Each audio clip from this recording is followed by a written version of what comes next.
बिहार में कुशासन राज के चरम के बीच पटना में दिन दहाड़े घर में घुसकर एक नर्स और उसकी बेटी की हत्या कर दी गई। पटना में ही बाइक से जाते हुए 2 लोगों की गोली मारकर हत्या कर दी गई। जादवपुर में 4 दिनों के अंदर 2 किशोरियों का शव मिला है। गोपालगंज में 8 साल के बच्चे का अपहरण हुआ, जिसके बाद बच्चे की हत्या कर शव को तेजाब से जला दिया गया। ये तमाम घटनाएं दिखाती है कि बिहार में अपराधियों में कानून का कोई खौफ नहीं है। अपराधी बेधड़क वारदात को अंजाम देते घूम रहे हैं और जनता खौफ के साए में जीने को मजबूर है। साफ है, जेडीयू बीजेपी की सरकार को जनता की सुरक्षा से फर्क नहीं पड़ता। उन्हें तो बस कुर्सी का मोह है। जनता मरती है तो मरे। दोस्तों नमस्कार, नेक्सन न्यूज़ के विशेष कार्यक्रम फ्री हिट में एक बार आपका फिर से स्वागत है। दोस्तों, नेक्सन न्यूज़ आपका प्लेटफॉर्म है। आप अपनी बात इस यूट्यूब चैनल पर रख सकते हैं। आपकी बात को सरकार तक पहुंचाने की जिम्मेदारी हमारी है। हम ये चाहते हैं कि जनता हर मुद्दे पर अपनी राय सरकार के सामने रखे। पिछले कई समय से मैं देख रहा हूँ कि कुछ लोग अपनी प्रतिक्रिया दिखा रहे हैं, जिससे कि हमारा हौसला बढ़ रहा है। हम ये चाहते हैं कि आप हर वीडियो पर अपनी राय, निष्पक्ष राय सरकार के किए गए कार्यों, नीतियों और फैसलों पर जरूर दें। आपके फैसले, आपके विचार, आपकी बात और आपकी राय शुमारी को हम अपने YouTube चैनल पर जरूर प्रकाशित करेंगे। जब बेटियों के साथ शादी के नाम पर छल कपट होने लगे तो पता चलता है कि पानी सिर के ऊपर से गुजरने लगा है। जब घुसपैठ का मामला कोर्ट में जाए और प्रशासन इससे इनकार करे तो पता चलता है कि सरकारी तंत्र में ही घुसपैठ हो चुकी है।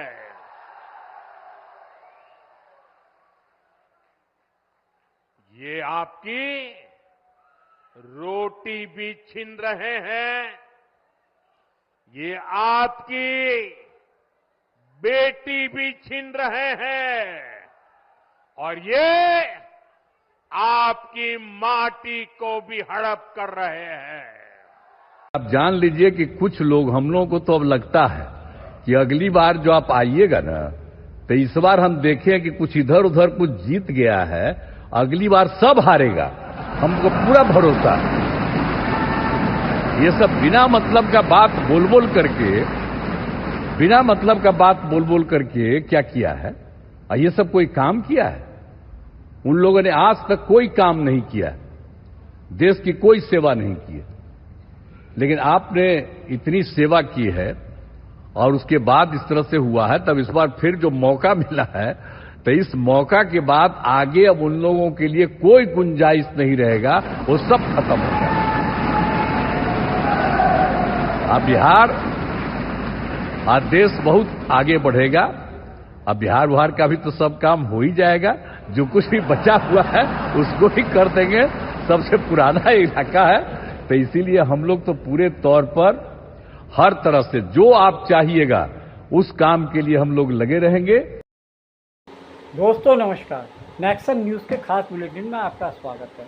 दोस्तों, राहुल गांधी ने टाइम्स ऑफ इंडिया में एक लेख लिखा है, उसको लेकर काफ़ी चर्चा चल रही है। राहुल गांधी ने साफ कर दिया अपने लेख में कि देश की सभी संस्थाओं पर भारतीय जनता पार्टी और मोदी सरकार के अफसरों का पूरी तरीके से कब्जा हो गया है। तो इस बात को इस तरीके से समझिए कि भारतीय जनता पार्टी का मुकाबला विपक्ष की सभी पार्टियां मिलकर भी नहीं कर पा रही हैं। उसका कारण है कि देश की जो मीडिया है वो विपक्ष को दिखाने की कोशिश भी नहीं करता। विपक्ष कितना भी चीखता चिल्लाता है, लेकिन जो मीडिया है वो तो सिर्फ सत्ता के इशारे पे काम कर रहा है। जो मोदी जी कहते हैं वही चीज़ दिखाई जाती है और जो मोदी जी नहीं चाहते हैं उसको मीडिया बिल्कुल छिपा के रख देता है। राहुल गांधी के जो टाइम्स ऑफ इंडिया में लिखे हुए जो लेख के बारे में काफ़ी चर्चा हो रही है, तब से भारतीय जनता पार्टी के अंदर एक बौखलाहट सामने आ रही है कि किस तरीके से राहुल गांधी ने अपने जो लेख में 5 पॉइंट बताए हैं, उसके आधार पर उन्होंने कहा है कि देश का जो संवैधानिक संस्था है, यानी कि भारतीय चुनाव आयोग, वो इस तरीके से पूरी तरीके से सरकार और भारतीय जनता पार्टी के शिकंजे में फंस चुका है। उन्होंने धीरे धीरे एक एक करके 5 पॉइंट बताए कि किस तरीके से भारतीय जनता पार्टी ने और मोदी सरकार ने चुनाव आयोग को अपने कंट्रोल में लेने के लिए उसकी चयन प्रक्रिया पर पूरी तरीके से अपना कब्जा बना लिया है। पहले ये होता था कि चुनाव आयोग और भी संवैधानिक पदों पर बैठे जो लोग होते हैं, जैसे कि सीबीआई और ईडी के डायरेक्टर्स का चयन होता था, उसमें एक प्रधानमंत्री होते थे, दूसरा नेता प्रतिपक्ष होता था और तीसरा चीफ जस्टिस ऑफ इंडिया होता था। लेकिन 2023 में भारतीय जनता पार्टी और मोदी सरकार ने मिलकर ये फैसला कर लिया कि अब से सीजेआई इस पैनल में शामिल नहीं होंगे।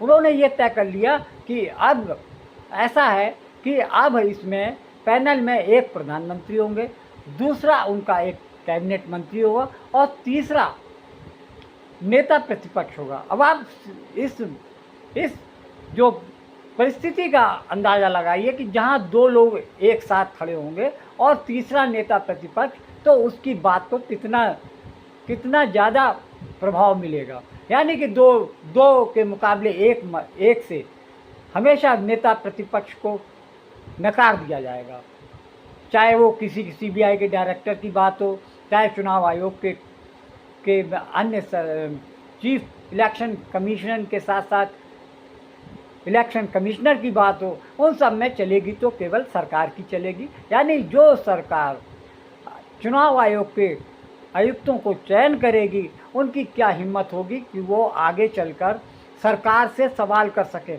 यही वजह रही कि पिछले आम चुनाव के दौरान जिस तरीके से भद्दी और अभद्र भाषा का प्रदर्शन प्रधानमंत्री मोदी, अमित शाह और योगी ने की, लेकिन उनके ऊपर आज तक कोई भी एक्शन नहीं लिया गया। चुनाव आयोग का ये जो दोहरा चरित्र सबके सामने आया, उससे साफ जाहिर हो गया है कि चुनाव आयोग तो कठपुतली के तौर पर केंद्र सरकार के इशारे पे काम कर रहा है। मैं चाहता हूं कि बिहार के किसी युवा को बिहार छोड़कर बिहार से बाहर शिक्षा या रोजगार के लिए ना जाना पड़े। मैं चाहता हूं कि बिहार में ही एक से एक शैक्षिक संस्थान खुले। मैं चाहता हूं कि बिहार में ही रोजगार के अवसर मिले, यहां पे कारखाने खुले। इस व्यवस्था निर्माण की सोच के साथ बिहार को फर्स्ट और योग को फर्स्ट बनाने की सोच के साथ आगे निकला हूं।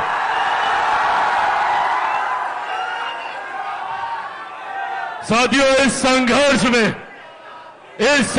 में कई चुनौतियों का सामना किया। संभवतः भविष्य में भी कई और चुनौतियां आएंगी। इन लोगों ने बिहार फर्स्ट, बिहारी फर्स्ट की सोच को समाप्त करने के लिए चिराग पासवान को ही समाप्त करने की भूमिका बनाने का काम किया। इन लोगों ने सोचा कि चिराग पासवान को समाप्त कर देंगे तो बिहार फर्स्ट, बिहारी फर्स्ट का सपना टूट जाएगा। और मुझे समाप्त करने के लिए बड़ी बड़ी ताकतों ने, बड़ी बड़ी शक्तियों ने पूरी जोर आजमाइश कर ली। मेरी पार्टी तोड़ी, मेरे परिवार को तोड़ा, मुझे घर से बाहर निकाला। पर जो लोग ये सोचते हैं कि इन बातों से चिराग पासवान टूट जाएगा, चिराग पासवान घबरा जाएगा। वो लोग भूल जाते हैं कि चिराग पासवान शेर का बेटा है, रामविलास पासवान का बेटा। Democracy. That's the explosive charge Rahul Gandhi has leveled against the Election Commission, accusing it of being compromised after the Maharashtra Assembly elections. But the EC has hit back, calling the allegations completely absurd.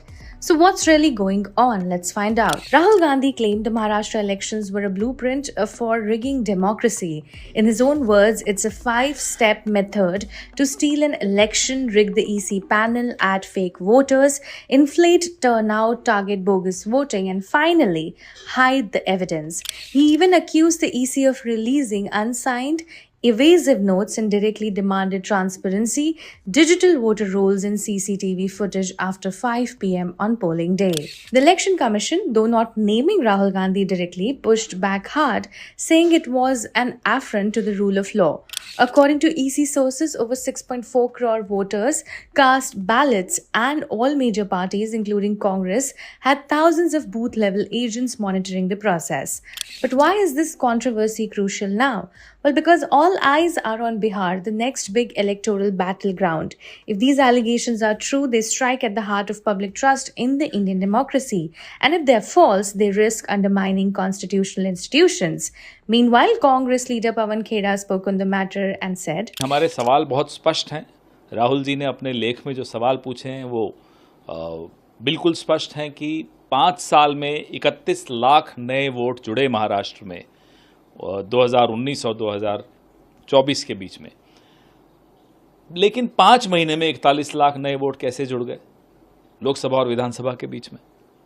Number 1। Number 2, आप अपना provisional turnout जो 58.22% बताते हो शाम को 5 बजे, और final turnout आप 66% बता देते हो। 8% का ये फर्क कैसे? हमने कहा चलिए वीडियोग्राफी जारी करिए, सार्वजनिक करिए, क्योंकि जब वोटिंग चल रही होती है तो वीडियोग्राफी मैंडेटरी होती है, कंपलसरी होती है। आज तक वीडियोग्राफी नहीं की, उल्टा नियम बदल दिए कि वीडियोग्राफी अब नहीं जारी करेंगे। हमने तीसरा सवाल पूछा कि जो 12,000 बूथ हैं 85 विधानसभा क्षेत्रों के महाराष्ट्र में जहां भाजपा लोकसभा हारी थी, उन्हीं 12,000 बूथ पे ये नए वोट आए और भाजपा विधानसभा जीत गई। तो हमने ये मांग रखी कि आप जो मतदाता सूची है उसको सार्वजनिक पटल पर रखिए, ताकि कोई भी नागरिक मतदाता सूची का निरीक्षण कर सकता है कि उसमें कितनी बढ़ोतरी हो रही है, कितनी घटोतरी हो रही है, क्या हो रहा है, वो सब मालूम होना चाहिए, पारदर्शिता होनी चाहिए। आज तक नहीं हुआ। हमने सरकार से सवाल पूछा कि जो कमिटी है जो चुनाव आयुक्त को चुनती है, उसमें चीफ जस्टिस ऑफ इंडिया को क्यों हटा दिया गया, क्यों गृह मंत्री को ले लिया गया? तो नीयत में आपकी क्या खोट थी कि आपको चीफ जस्टिस वहां नहीं गवारा हो रहा था, आप गृह मंत्री को ले आए? ऐसे हमारे सवाल हैं जिनका जवाब आज तक तो मिला नहीं हमें। तो राहुल गांधी ने जो सवाल पूछे हैं, या तो चुनाव आयोग सीधा सीधा उसका जवाब दे। हम तो चुनाव आयोग को भी आजाद करवाना चाह रहे हैं। साहब, आप आजाद हो जाए। एक बात स्पष्ट कर देता हूं, किसी के मन में ये संशय हो कि चुनाव के परिणामों के बाद नीतीश बाबू को फिर से भाजपा एनडीए में लेगी, तो मैं बिहार की जनता को स्पष्ट कह देना चाहता हूं, और लल्लन बाबू को भी स्पष्ट कहना चाहता हूं, आप लोगों के लिए भाजपा के दरवाजे हमेशा के लिए बंद हो चुके हैं।